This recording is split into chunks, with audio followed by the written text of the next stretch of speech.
eu já quero começar dizendo que o under, ele é muito mais usado do que o below. Então, uma dica rápida é, quando você não sabe qual dos dois usar, você usa o under, porque provavelmente ele vai estar certo. Essa foi a minha dica principal do vídeo, a informação mais legal, que quando você não sabe qual usar, é só usar o under. Mas agora vamos understand a diferença entre os dois. Vou explicar mais profundamente no vídeo. Começando com o under. O under, além de ser um advérbio de lugar, ele também pode formar as compound words, que são palavras compostas basicamente, como underground, underwater, undermine, underpay, underline ou underage, understand, etc. Eu podia ficar o dia todo dando exemplos para vocês. Se for para eu dar uma regra para o under, teriam então algumas circunstâncias certas para usar ele. Por exemplo, nós podemos usar o under quando você está querendo descrever que um objeto está abaixo, embaixo, de um outro objeto 3D. Então, por exemplo, vocês conhecem a famosa frase "The book is on the table"? O livro está sobre a mesa. Agora, como que vamos falar o livro está sob a mesa? É "The book is below the table" ou "under the table"? É "under the table" porque a table, a mesa, é um objeto 3D. Então, como eu falei antes, tem algumas, na maioria das vezes praticamente, você pode usar os dois. Você pode usar tanto below quanto under. Como, por exemplo, the lovers sat under a tree ou the lovers sat below a tree. A tree, a árvore, ele é um objeto 3D, mas por algum motivo de gramática, você pode usar os dois, mas já a table, não. O meu palpite é que quando você fala the lovers, are sitting below or under a tree, eles estão praticamente encostados no tronco da árvore. Imagina uma árvorezinha aqui, né? Como esse exemplo. Então, eles não estão bem embaixo da terra, eles não estão underground. Outro exemplo do under seria em layers, em camadas. Então, se você quiser falar de uma roupa, por exemplo, my shirt is under my blazer. Então, a minha camisa, ela está sob o meu blazer.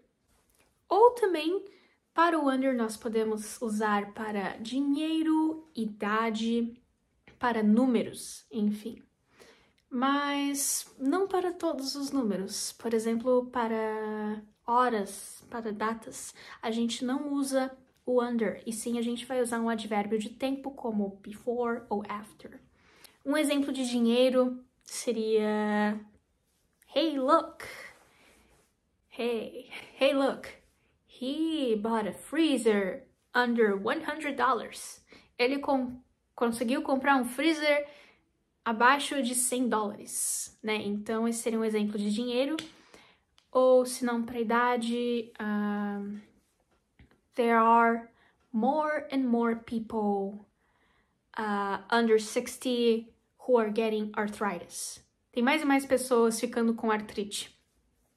Agora, para finalizar essas regras do under, nós também podemos usar para sentimentos, estados mentais ou circunstâncias, como no exemplo under the circumstances, you can still get a raise. Então, sob as circunstâncias, você ainda consegue um aumento. Ou, se não, para estados mentais, como o estresse, she's under a lot of stress right now. Ela tá sob muito estresse agora. Agora vamos para o below. O below, ele meio que... lembra quando eu falei que o under, ele seria abaixo de um objeto 3D? Bem, o below, ele seria mais ou menos abaixo de um objeto 2D. Então, por exemplo, você está fazendo uma prova de matemática. Não, melhor, uma prova de inglês, para ficar dentro do tema do canal. Você está fazendo uma prova de inglês e você lê ali no enunciado Read the sentences below, que significa leia as frases abaixo. Então, a prova da prova, o papel da prova, é um objeto 2D, porque é um papel. E o que está escrito ali, as palavras? Então, as frases, elas estão abaixo do enunciado. Então, você não vai falar read the sentences under, porque se você for falar under, você tem que especificar. Under o quê?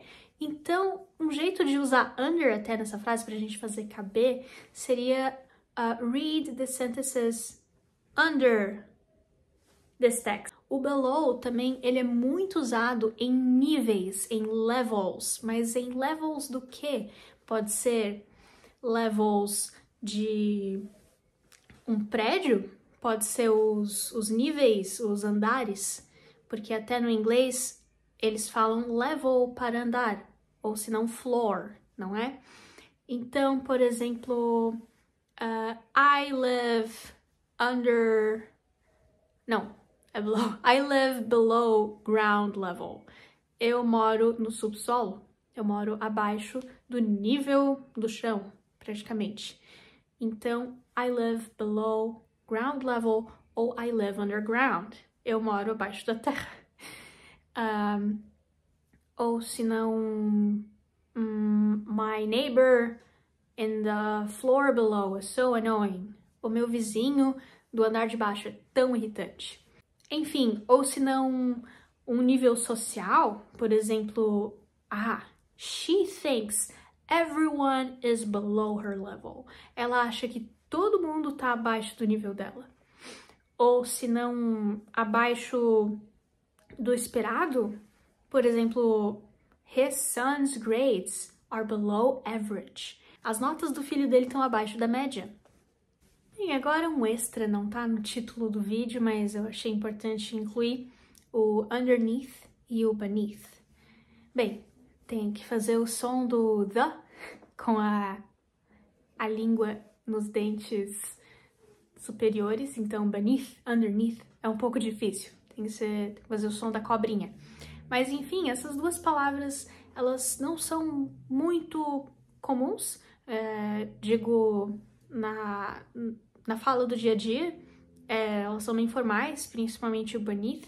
Eu diria que ele é mais formal que o underneath, mas praticamente o underneath, ele tem o mesmo significado que under e below, depende do contexto. Então, por exemplo, the dog is underneath the blanket.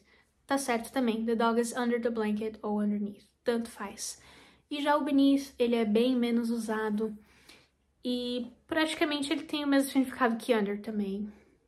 Então é isso, eu agradeço muito pela atenção de todos, eu espero ter ajudado e take care, goodbye.